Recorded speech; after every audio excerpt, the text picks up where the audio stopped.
Secara umum, Blok 5 pada Susenas ditujukan untuk mencatat informasi terkait seluruh pendapatan dan penerimaan yang diperoleh oleh seluruh anggota rumah tangga, serta mencatat seluruh pengeluaran selain konsumsi selama setahun terakhir. Ketika terdapat anggota rumah tangga yang mengkonsumsi barang dan jasa, baik makanan maupun non-makanan yang berasal dari pemberian, produksi sendiri, maupun imbal hasil dari aktivitas bekerja selama setahun terakhir, maka nilai tersebut harus diimputasi dan dicatat juga sebagai penerimaan di Blok 5 ini. Jika barang dan jasa yang dikonsumsi berasal dari pemberian, maka akan dicatat imputasinya pada transfer masuk. Jika berasal dari produksi sendiri, akan dicatat imputasinya pada nilai produksi yang digunakan sendiri. Dan jika konsumsi barang dan jasa sebagai imbal jasa dari kegiatan bekerja, maka akan dicatat kembali sebagai upah dan gaji dalam bentuk barang. Pada bagian transaksi ekonomi rumah tangga, dijelaskan peran dan aktivitas rumah tangga dalam sistem perekonomian. Dalam perekonomian, rumah tangga dapat berperan sebagai konsumen, produsen, maupun penyedia faktor produksi. Dari peranan rumah tangga sebagai produsen, rumah tangga akan membentuk suatu usaha rumah tangga yang hasil produksinya akan menghasilkan barang maupun jasa. Dari aktivitas usaha rumah tangga tersebut, rumah tangga akan memperoleh pendapatan berupa keuntungan usaha yang disebut sebagai surplus usaha atau mixed income. Pada bagian ini ditunjukkan oleh garis nomor 1.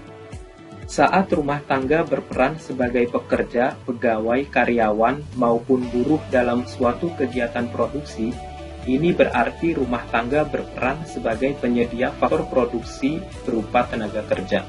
Dari aktivitas sebagai penyedia faktor produksi tenaga kerja, rumah tangga akan memperoleh pendapatan berupa upah maupun gaji. Pada bagian ditunjukkan oleh garis nomor 2. Kemudian, saat rumah tangga terlibat dalam suatu proses produksi di mana rumah tangga menyediakan modal bagi usaha milik pihak lain, maka rumah tangga berperan sebagai penyedia faktor produksi berupa penyedia modal dan akan memperoleh pendapatan berupa pendapatan kepemilikan. Dalam bagian ditunjukkan oleh garis nomor 3. Pendapatan lain yang bisa diperoleh rumah tangga ialah pemberian dari pihak lain secara cuma-cuma. Pemberian dari pihak lain ini disebut sebagai penerimaan transfer, baik transfer yang berasal dari pemerintah maupun lembaga lain. Pada bagian ditunjukkan oleh garis nomor 4, maupun dari rumah tangga lain. Pada bagian ditunjukkan oleh garis nomor 5. Jadi sumber pendapatan rumah tangga bisa berasal dari 4 hal, yaitu yang pertama adalah surplus usaha, kemudian upah dan gaji, pendapatan kepemilikan, dan terakhir adalah penerimaan transfer. Berbagai pendapatan yang diterima oleh rumah tangga ini selanjutnya akan digunakan oleh rumah tangga untuk membiayai berbagai pengeluarannya. Rata-rata pengeluaran terbesar dalam rumah tangga adalah pengeluaran konsumsi, baik konsumsi makanan maupun non-makanan, ditunjukkan oleh garis nomor 7. Konsumsi rumah tangga berkontribusi lebih dari 50% dalam produk domestik bruto. Selanjutnya, saat rumah tangga menggunakan modal milik pihak lain atau menggunakan aset tidak diproduksi milik pihak lain, maka akan muncul juga pengeluaran berupa membayar kepemilikan aset milik pihak lain. Pada bagian ditunjukkan oleh garis nomor 8. Pengeluaran berikutnya adalah ketika rumah tangga memberikan sesuatu kepada pihak lain, baik berupa uang maupun barang dan jasa secara cuma-cuma, ditunjukkan oleh garis nomor 9. Pengeluaran ini akan dicatat sebagai transfer yang diberikan. Sistem neraca akan mencatat seluruh aktivitas ekonomi real rumah tangga, baik berupa penerimaan maupun pengeluaran yang bersifat moneter dalam transaksi keuangan, dipisahkan oleh garis nomor 10.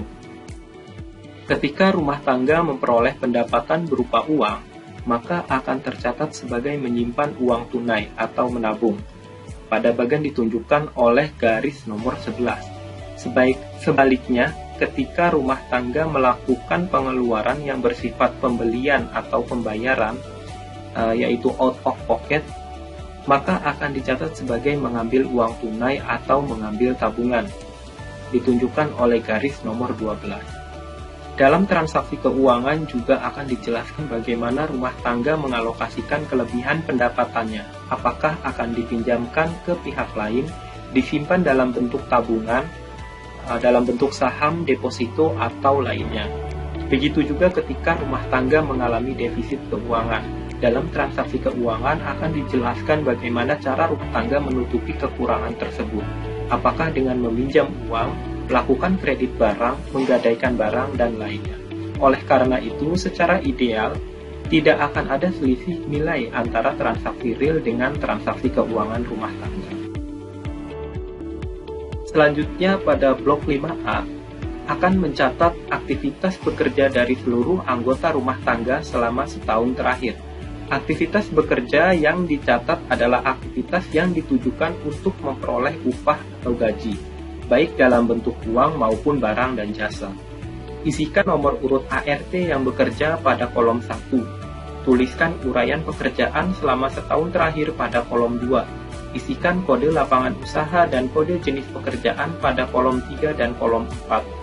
Isikan nilai upah atau gaji dalam bentuk uang yang diterima oleh ART bekerja selama setahun terakhir pada kolom 5. Isikan upah atau gaji dalam bentuk barang maupun jasa yang diterima oleh ART bekerja selama setahun terakhir pada kolom 6, dan isikan nilai upah atau gaji dalam bentuk uang yang bersifat tidak rutin seperti uang lembur, honor, THR, bonus, dan lainnya yang diterima oleh ART bekerja selama setahun terakhir pada kolom 7. Selanjutnya blok 5B mencatat aktivitas berusaha dari seluruh anggota rumah tangga selama setahun terakhir. Usaha yang dicatat pada blok ini hanya usaha yang dikategorikan sebagai usaha rumah tangga, di mana usaha rumah tangga ini dicirikan dengan 1. Usaha tersebut tidak berbadan hukum. 2. Usaha tersebut tidak dapat menyusun laporan keuangannya secara lengkap. Dan 3. Hasil usaha tersebut ditujukan untuk dijual atau market output. Isikan nomor urut anggota rumah tangga yang melakukan usaha pada kolom 1.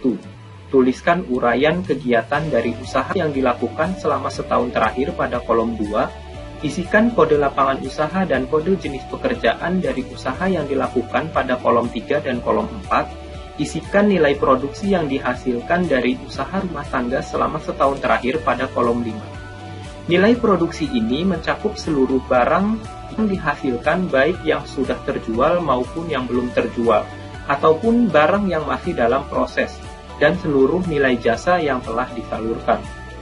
Selanjutnya, isikan juga nilai biaya produksi yang dikeluarkan selama setahun terakhir pada kolom 6, cukup nilai bahan baku yang digunakan, dan bahan penolong yang digunakan, upah gaji pekerja yang dibayarkan, biaya listrik, air, sewa, dan lain-lainnya terkait dengan kegiatan usaha. Terakhir, isikan nilai surplus usaha, yaitu selisih dari nilai produksi dengan biaya produksi pada kolom 7. Surplus usaha dapat bernilai negatif, misalkan karena adanya gagal panen atau usaha yang dilakukan merupakan usaha yang baru dirintis. Kemudian pada blok 5C akan mencatat aktivitas produksi yang dilakukan oleh rumah tangga, di mana hasil produksinya tidak untuk dijual atau bukan untuk market output, melainkan untuk digunakan sendiri, seperti jasa persewaan rumah milik sendiri, serta hasil dari aktivitas produksi pertanian, perkebunan, peternakan, perikanan, penggalian, industri, dan lain-lain yang hasilnya digunakan sendiri.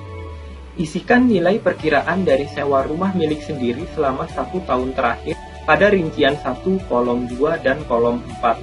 Selanjutnya, isikan nilai produksi, biaya produksi, dan surplus usaha dari aktivitas produksi, baik itu pertanian, perkebunan, peternakan, perikanan, penggalian, industri, dan lain-lain, yang hasilnya digunakan untuk sendiri pada rincian 2, kolom 2, kolom 3, dan kolom 4.